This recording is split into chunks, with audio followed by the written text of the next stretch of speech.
যতনা কুলুঙ্খা সবাইকে নমস্কার। এই হচ্ছে এবিসি নিউজ এজিটি লাইভ। ये है ABC news AGT live. Listen to NBC News AGT Live. Covid কালে যখন চারিদিকে পরিস্থিতি আমাদের দেশের এবং রাজ্যের সরকারের প্রাধান্যতায়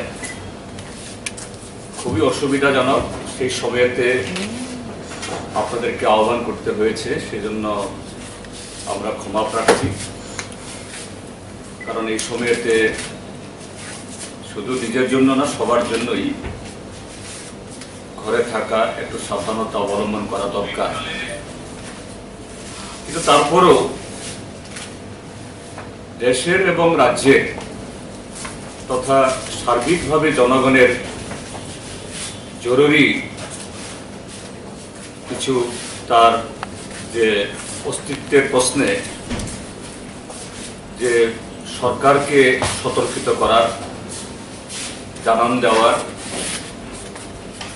এবং তাদের যে অনিচ্ছুক হাতকে বাধ্য করার জন্য কিছু কর্মসূচি গ্রহণ করতে হয়, এটা আমাদের গণমুক্তি পরিষদের তরফ থেকেও সেরকম একটা কর্মসূচি গ্রহণ করতে হয়েছে।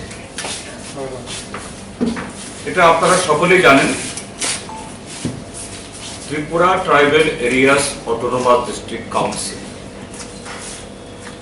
যে কাউন্সিল বা যে সাংবিধানিক প্রতিষ্ঠান দীর্ঘ লড়াইয়ের ফলে 80 দশকে এই রাজ্যের মধ্যে যাত্রা শুরু হয়েছিল। আজকে তার বয়স প্রায় 40 বছর এবং ইতিমধ্যে এই স্বশাসিত জেলা পরিষদ বামপন্থী, অবামপন্থী, আঞ্চলিক দল, অনেক দল ক্ষমতা এসেছে, পরিচালনা করেছে। কিন্তু স্বশাসিত জেলা পরিষদের যে মূল লক্ষ্য বা স্বপ্ন, এটা বাস্তবায়ন করার ক্ষেত্রেতে বা সময়ের সাথে তাল মিলিয়ে মানুষের যে আকাঙ্ক্ষা, শুধু এডিসি এলাকার মানুষ না, সারা ত্রিপুরা রাজ্যের, এটা ফুলফিল করার ক্ষেত্রেতে অনেক অসম্পূর্ণতা রয়েছে। সে কারণে এই ত্রিপুরা রাজ্যের মধ্যে গণমুক্তি পরিষদ, সিপিআইএম এবং বামফ্রন্ট সেই 90 দশকের মাঝামাঝি সময় থেকেই আমরা আওয়াজ তুলেছি, আন্দোলন শুরু করেছি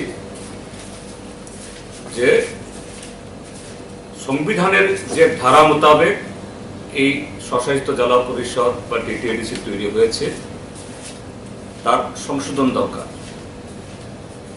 এবং শুধু আমরা নই, এই উত্তর পূর্বাঞ্চলে আরো 3টা রাজ্যে, আসাম, মণিপুর, মিজোরাম এবং মেঘালয়াতে আরো 9টা এরকম অটোনোমাস ডিস্ট্রিক্ট কাউন্সিল বা টেরিটোরিয়াল বা রিজিওনাল কাউন্সিল রয়েছে।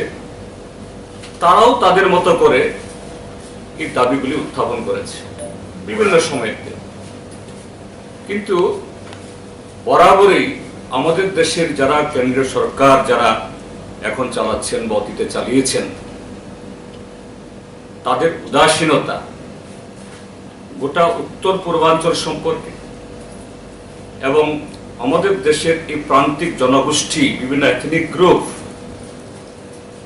তাদের আর্থ সামাজিক ভাষা কৃষ্টি, তার বিকাশের ক্ষেত্রে তাদের যে উদাসীনতা, যে দেশের মধ্যে প্রয়োজনে অপ্রয়োজনে আরো নানা ধরনের আইন পাশ হলেও, সংবিধান বিগত সময়ে প্রায় 100 বারের বেশি সংশোধিত হলেও এই ষষ্ঠ তপশিল একে সংশোধিত করার ব্যবস্থা এখনো ঠিক সেরকম ভাবে হয়নি। যে বিগত বামপন্থী ফ্রন্ট সরকারের তাদের দীর্ঘ প্রচেষ্টা বিধানসভা থেকে বারে বারে যে সর্বসম্মত প্রস্তাব দিল্লিতে গেছে, সেই ইউপিএস থেকে শুরু করে আজকের এনডিএ, প্রথম এনডিএ, মাঝখানে যে সমস্ত সরকার এসেছিল এই স্বল্পক্ষণের জন্য, সে সমস্ত সরকারগুলোর কাছেও, দেবেগৌড়া, কিন্দার কুমার গুজরাল, তাদের কাছেও, এবং এই রাজ্যের মধ্যে যে গণ আন্দোলন, তার প্রেক্ষিতে 2015 সালের মার্চের 20 তারিখে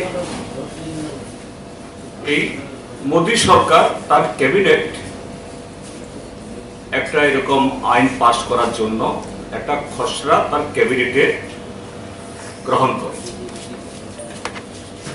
কিন্তু দুর্ভাগ্যের ক্যাবিনেটে এই বিলের খসড়া পাশ হলেও, এটা ক্যাবিনেটে পাশ হলে তো হবে না, পার্লামেন্টে অনুমোদন দরকার। 15 সাল গেল, 16 গেল, 17 গেল, 18 গেল, শেষ পর্যন্ত 2019 সালের ফেব্রুয়ারি 6 তারিখে যখন সপ্তদশ লোকসভা নির্বাচনের ঘন্টা ইতিমধ্যে বেজে গেছে, সেই সময়তে রাজ্যসভাতে এই বিল উত্থাপিত হয়। স্বাভাবিক, নির্বাচনের প্রাক্কালে এরকম একটা গুরুত্বপূর্ণ বিল, যার চুলচেরা বিশ্লেষণ দরকার, আলোচনা দরকার, ষোড়শ লোকসভার সময়তে সেই বিল পাস হয়নি। ফেব্রুয়ারি মাসের 19 তারিখে এই বিল স্বরাষ্ট্র দপ্তরের স্ট্যান্ডিং কমিটির কাছে রেফার করা হয়। এরপরে ভোট হলো, নতুন সরকার আসলো,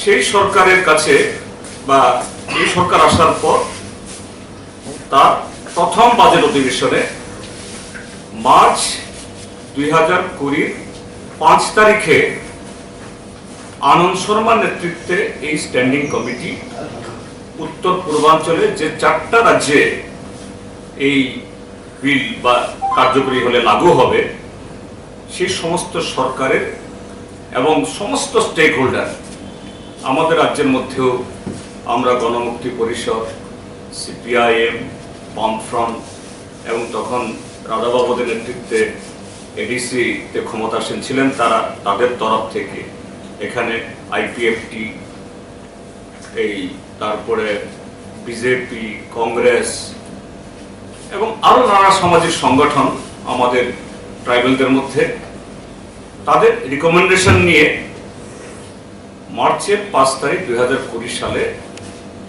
এই বিল, এই স্ট্যান্ডিং কমিটির রিপোর্ট পার্লামেন্টে জমা পড়ে। তো মোদী সরকারের কাছে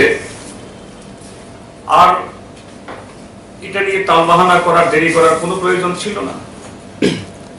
আমরা দেখেছি 2020 সালে যা দেশের মানুষ দাবি করেনি, দেশের মানুষ চায়নি, কাঙ্ক্ষিত না, দেশের মানুষকে জিজ্ঞেস করা হয়নি, সেই দানবীয় 3টা কৃষি আইন, তার উপর প্রথম অর্ডিন্যান্স হয়েছে, তারপরে সেপ্টেম্বরে কোনো আলোচনা ছাড়াই সমস্ত নিয়ম নীতি উল্লঙ্ঘন করে বিল পাস করেছে, যার বিরুদ্ধে সারা দেশ এখন উত্তাল। আমরা দেখেছি গত 100 বছরে, সেই ব্রিটিশ সময় থেকে গত 72-73 বছর স্বাধীনোত্তর ভারতবর্ষে বহু লড়াইয়ের পরে আমাদের দেশের শ্রমিক শ্রেণী যে সমস্ত অধিকার অর্জন করেছিল, এগুলি এক লহমায় ভেঙে দিয়ে 44টি এরকম এই লেবার বা শ্রমিকদের যে অধিকার, 4টা শ্রমকোড করেছে। এটা শ্রমিকরা চাইনি, শ্রমিকরা আলোচনা করিনি। কিন্তু উত্তর পূর্বাঞ্চলে আমাদের এতদিনকার দাবি, এত লড়াই, এত আলোচনা, সমস্ত প্রক্রিয়া শেষ হয়ে গেলেও 2020 সালে সেই মার্চের 5 তারিখে জমা পড়লো, এটা হিমঘরে রেখে দিয়েছি। তো এরপরে আরো অনেকগুলো অধিবেশন গেছে। গত 19শে জুলাই, এই মাসে 19শে জুলাই পার্লামেন্টের বাদল অধিবেশন শুরু হয়েছে। নোটিফিকেশন যা দেখেছি এটা অগাস্টের 18-19 তারিখ অবধি চলবে। তো আমরা গণমুক্তি পরিষদ এই সময়েতে আমরা মনে করি এই বাদল অধিবেশন শুধু আমাদের জন্য না, দেশের সমস্ত অংশ মানুষের জন্য খুবই এটা জরুরি একটা অধিবেশন। গত 1.5 বছরে এই কোভিডে দেশের অর্থনীতি, স্বাস্থ্য ব্যবস্থা, যুবকদের রোজগার ছারখার হয়ে গেছে। এগুলো যেমন আলোচনা করতে হবে, সিদ্ধান্ত নিতে হবে, তার সাথে এই সংবিধানের 125তম সংশোধনী বিল অর্থাৎ এই এডিসি এম্পাওয়ারমেন্ট বিল, যে বিলের মাধ্যমে 42টি দপ্তর, ডিপার্টমেন্ট এডিসির হাতে হ্যান্ডওভার করার, এডিসির কর্তৃত্বে অর্পণ করার প্রস্তাব করা হয়েছে। এই বিল পাস করা হবে, আর দেরি না। অযথা যে এই অঞ্চলের এই ট্রাইবাল অংশের জনগণকে, এথনিক যে সমস্ত মাইনরিটিদেরকে, তাদের এই ন্যায্য অধিকার থেকে তাদেরকে বঞ্চিত করে নানাভাবে যে পরিচিতি সত্তা রাজনীতি, আইডেন্টিটি পলিটিক্সের, বিচ্ছিন্নতাবাদের, একটা সময়েতে স্বাধীন উত্তর পূর্বাঞ্চল, স্বাধীন ত্রিপুরা, এগুলি নানা ধরনের ছিল, এগুলাকে আস্কারা দেওয়া। সেই জন্য এই বিল পাস করা হবে। এবং আমরা স্পষ্টভাবে বলতে চাই যে ত্রিপুরার যে আজকে যারা শাসক দল, ভারতীয় জনতা পার্টি এবং আইপিএফ, গত বিধানসভা নির্বাচনের প্রাক্কালে এবং নির্বাচনের সময়তে তাদের প্রতিশ্রুতি কি ছিল? ত্রিপুরাল্যান্ড দেবে, আইপিএফটি বলেছিল, দাদাবাবু এগুলি আরো সুন্দরভাবে বলবেন। আর বিজেপি বলেছিল যে আমরা জনজাতিদেরকে সমস্ত ক্ষমতা দেব, হেরাই মরে দেব। তো কোথায়? আমরা আজকে দেখছি যে বিগত এডিসি নির্বাচনে এখানে একটা আঞ্চলিক দল, সদ্য গজে ওঠা একটা আঞ্চলিক দল, গণতান্ত্রিক ভাবেই তারা বিপুল ভোটে তারা বিজয়ী হয়েছে। আমাদের সাংবিধানিক নিয়মে যারা বিজয়ী তাদেরকে আমাদের মান্যতা দিতে হবে। 5টা বছর তাদের যে পরিচালনা করার, আমার পছন্দ হোক না পছন্দ হোক, সংবিধান এটা তাদের অধিকার। তো আজকে আমরা কি দেখি যে বিজেপি জনজাতিদের জন্য, প্রান্তিক জনগোষ্ঠীর জন্য এত মায়া কান্না কান্ড। আমরা দেখছি ত্রিপুরা মথা যখন এই ইয়েতে আসলো, পাওয়ারে আসলো, তো স্বাভাবিক এডিসি এলাকাতে যে ভিলেজ কমিটি, তো তারাই তো চালাবে। এখন নির্বাচিত ভিলেজ কমিটি নেই, স্বাভাবিক সেই জায়গাতে এডিসির তার অ্যাক্ট আছে এবং তার বিধি তারা করেছে, সেখানে তারা নমিনেটেড কমিটি করেছে। আমরা দেখছি সেই ভিলেজ কমিটিগুলোকে কাজ করতে দিচ্ছে না, এবং ভিলেজ কমিটির তালা খোলার জন্য সেখানে রক্তাক্ত সংঘর্ষ হচ্ছে। প্রায় প্রতিদিন সাধারণ মানুষ রক্তাক্ত হচ্ছে, পুলিশ আহত হচ্ছে, একটা আইন শৃঙ্খলার পরিস্থিতি তৈরি হচ্ছে। কোথায় এডিসি কে তারা ক্ষমতা দেবে? সাধারণ একটা ভিলেজ কমিটি যার হাতে কিছুই নেই। তো এর মধ্য দিয়ে ভারতীয় জনতা পার্টির প্রান্তিক জনগোষ্ঠী সম্পর্কে, আদিবাসী সম্পর্কে তাদের দৃষ্টিভঙ্গি আরো স্পষ্ট হয়। আরেকটা দিকও আমরা বলতে চাই যে ত্রিপুরাজ্যের মধ্যে আমরা মনে করি যারা এই আলাদা রাজ্য দাবি করে, কেউ বলছে না ত্রিপুরাল্যান্ড, কেউ বলছে গ্রেটার ত্রিপুরাল্যান্ড, এবং এই ডিমান্ড এটা কতটুকু যে বাস্তব বা কতটুকু এটাকে আদায়যোগ্য, কতটুকু ইমপ্লিমেন্টেবল, এটা পরের কথা। এটা নিয়ে সবাই বক্তব্য আমরা রাখি, আমরাও রাখি। কিন্তু আমি মনে করি যে ইনিশিয়ালি অনেস্টলি যারা সেই দাবি তুলেন তাদের একটা ইচ্ছা হলো তারা এডিসি কে ভাইব্রান্ট এডিসি দেখতে চায়, শক্তিশালী এডিসি দেখতে চায়। তাদের হাতে ক্ষমতা, তাদের হাতে অর্থ, এবং এডিসি এলাকাতে বামপন্থীরা তার 25 বছর এবং আগের 10 বছর প্রায় স্ক্র্যাচ থেকে, শূন্য থেকে এটাকে আজকে যে জায়গায় এনেছে, এটাকে আরো অনেক সুন্দর দেখতে চায়। এটা কোনো অপরাধ না,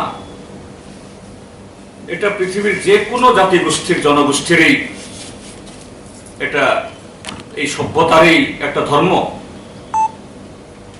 তো সেই জায়গায় কেউ বলছে ত্রিপুরাল্যান্ড, কিন্তু ত্রিপুরাল্যান্ড তো হচ্ছে না, ত্রিপুরাল্যান্ডের দাবিও নেই। আগে বললেও আমরা দেখি আরেক দল বলছে গ্রেটার ত্রিপুরাল্যান্ড, সেটা বলে ভোট নিয়েছে।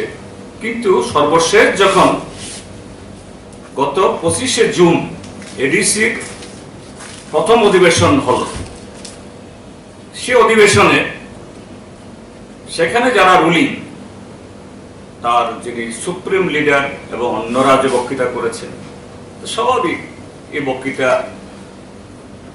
সবাইকে শুনতে হবে, আমরাও শুনেছি। এবং আমি ব্যক্তিগতভাবে বলবো, আমি 7 বার শুনেছি, 7 টাইম শুনেছি আমি, কেননা that lecture is very very much important. কোন পথে কিভাবে গ্রেটার ত্রিপুরাল্যান্ড হবে, তো সেটা শুনতে গিয়ে যেটা শুনেছি, আপনারাও নিশ্চয়ই কভার করেছেন, আপনাদের মোবাইলেও এই রেকর্ডিং থাকবে, আপনাদের আর্কাইভে থাকবে। কি বলেছেন যে না, our greater Tripura-land concept is not a territorial concept নাই এখানে, অর্থাৎ নতুন করে বিভাজন না, ছোট রাজ্য, এটাকে আবার এটাকে ভাগ করা সম্ভব না। এই রাজ্যের মধ্যে সমস্ত অংশের মানুষ, হিন্দু, মুসলমান, ট্রাইবেল, নন ট্রাইবেল, ত্রিপুরাসা, ওয়ানসা, ঐক্যবদ্ধভাবে শান্তিপূর্ণভাবে থাকতে হবে। আমি বলবো it is a great great speech, we appreciate. আমরা গণমুক্তি পরিষদ, বামপন্থীরা সেই উপলব্ধিতে আমরা দীর্ঘ লড়াই আমরা করছি। কিন্তু একটা জায়গাতে এখানে খটকাটা কি, আজকে সবাই মিলে গ্রেটার ত্রিপুরাল্যান্ড এবং সেই ত্রিপুরাল্যান্ডের মধ্যে সোশ্যাল, কালচারাল এবং ইকোনমিক্যাল আইডেন্টিটিকে যখন আমাদের এটাকে পরিপূর্ণ করতে হবে, তাহলে তার এম্পাওয়ারমেন্ট দরকার। তাহলে সেই এম্পাওয়ারমেন্ট করতে গেলে পরে নতুন রাজ্য দরকার নেই, তাহলে কোন পথে হবে? সেই পথটাই হলো এই অ্যামেন্ডমেন্ট। কারণ অ্যামেন্ডমেন্ট না হলে পরে এই যে এডিসিতে টাউন কমিটি বিল আসলো, প্রত্যেকটা টাকা আসবে, আরবান মিনিস্ট্রি একটি লাল পয়সাও দেবে না, ফাইন্যান্স কমিশন থেকে 1 নয়া পয়সা আসবে না, কারণ নির্বাচিত সেখানে যদি লোকাল বডি না থাকে। নীতি আয়োগ টাকা দেবে না, কোন ডিপার্টমেন্ট টাকা দেবে না, একমাত্র আর্টিকেল 280 মাধ্যমে কনসেপ্ট এখন বলা হয়েছে। It is a social cultural identity, economic ডেভেলপমেন্টের আর্চ। এটা হলে তো এই আইন পাস করতে হবে, এবং এর জন্য এই বিল অত্যন্ত জরুরি। কিন্তু আমরা দেখছি বর্তমান সেই এডিসির তরফ থেকে, এডিসির কাউন্সিলের তরফ থেকে 125th এই বিল পাস করা হোক, এটা প্রেস করার জন্য আমরা কোথাও তারা প্রেস করাচ্ছেন আমরা শুনি। তাদের নেতারাও দিল্লি যাচ্ছেন, হ্যাঁ নিশ্চয়ই দিল্লি তারা যাবেন, সেখানে দেশের স্বরাষ্ট্রমন্ত্রীর সাথে কথা বলবেন, প্রধানমন্ত্রীর সাথে কথা বলবেন, স্বাভাবিক।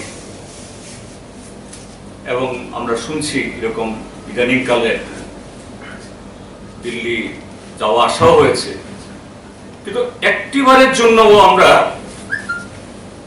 এই কথা শুনিনি যে এই বিল পাস করা হবে। তাহলে কি করে আপনার সে স্বপ্ন মানে সম্পূর্ণ হবে?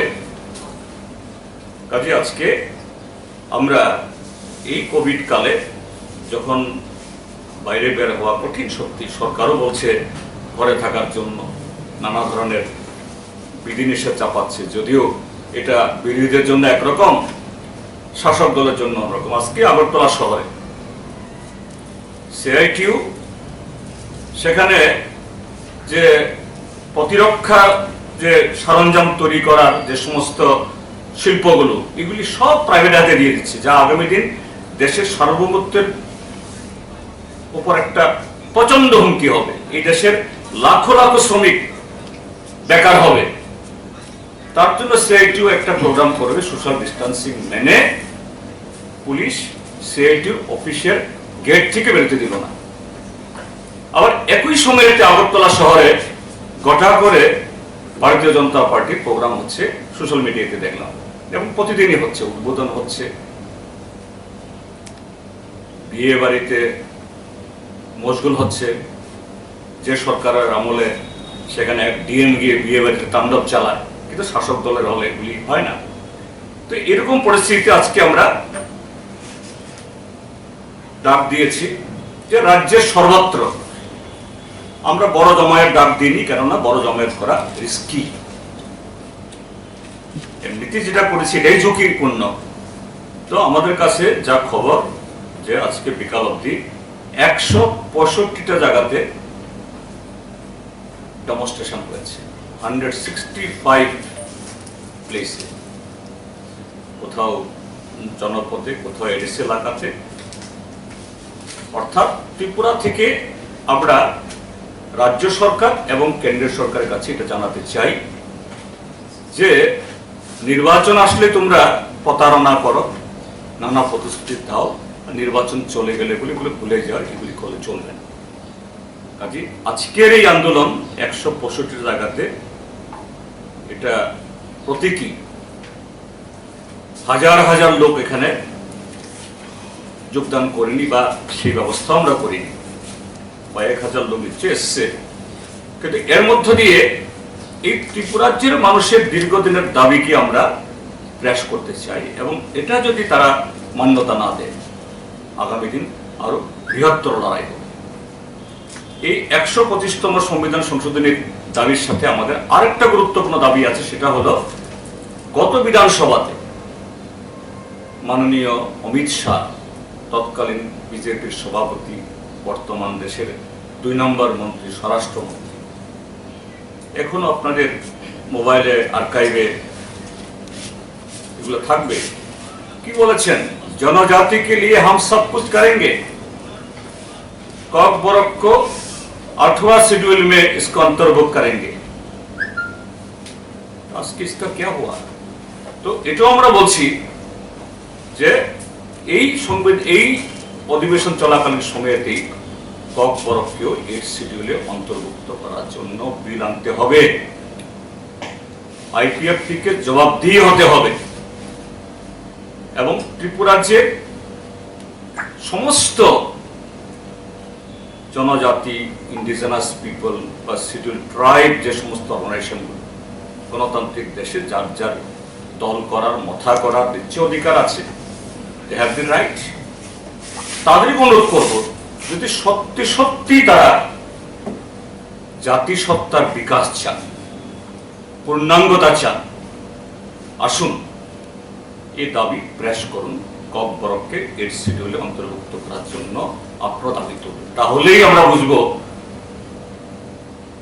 শুধু মিথ্যার আবেগে উন্মাদ হওয়া না, যে প্রকৃত অর্থে আপনারাও এই ত্রিপুরাজ্যের বিকাশ চান, ত্রিপুরাজ্যের ত্রিপুরাসা বা অন্য যে সমস্ত ট্রাইবাল এথনিক গ্রুপ তাদের সার্বিক বিকাশ চান।